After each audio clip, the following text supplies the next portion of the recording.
I'm a wreck.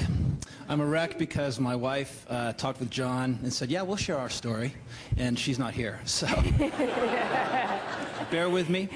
My name is Greg Gammon. My wife and I are both and Greg is in the book, in 2 chapters of the book.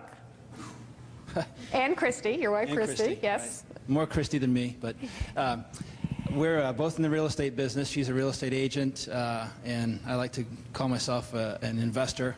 That's kind of tongue-in-cheek, I think, in some cases, especially in this real estate market. And what we've used the plan for over the last several years, we've had a policy, I think, for 7 years now. 7. You actually have how many policies? We have 4. 4 policies. And you have 5, right? Yeah. And you have 2. Okay. Don't worry. We'll give you time. We'll give you time. Over the last several years, we've used it to finance our real estate business. And a couple real quick things that I wanted to share.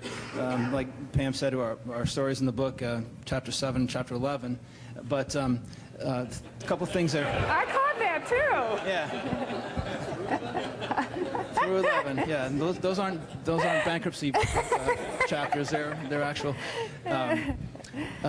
We've purchased some real estate. We've used the money to improve the properties. The second story is one that's a little more recent, and I don't think it's really covered, although Christy talks about it in regard to the property that will sell. We had an investment property in Delaware that unfortunately went a little bit longer than what the 3 or 4 months that we had hoped.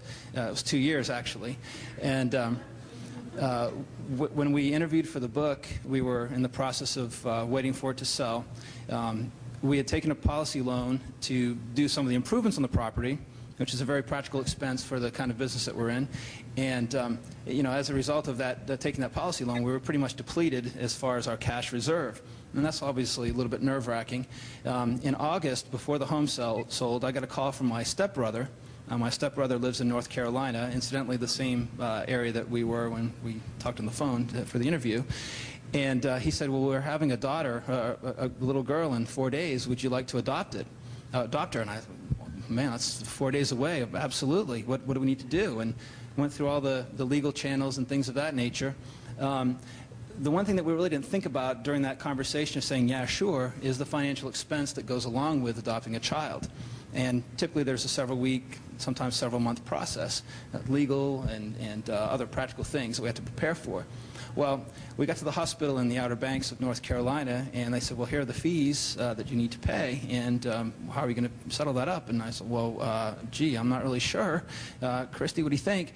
Well, let's call Rita. We called Rita. You have money in your account. Let's in your policy. Fax a couple forms. Sign those out. We'll get those back to you. We'll get the money into your account. I compare that to the prospect of having to maybe call our mortgage company to see if we can get a home equity line of credit, calling a credit card company to see if they can extend our credit line. All those kind of things were very difficult, I think, to imagine.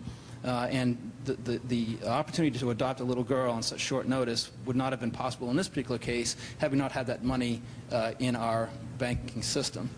By the way, there is one question that they will ask you when you take a policy loan. How much do you want? That's true. I was shocked to learn, because of what I'd said before in terms of taking a policy loan to improve the property that we invested in, that we did actually have some money, even though we had not paid that previous loan back. So that was just a wonderful benefit that really, I don't know if it was talked about in too much detail here. It was covered, and every time I looked at the screen, I said, yeah, we did that. Yeah, that's true. And you don't really get that kind of information when you first hear about something.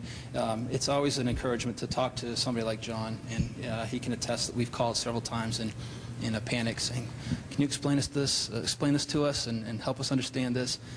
It's a wonderful program. Thanks.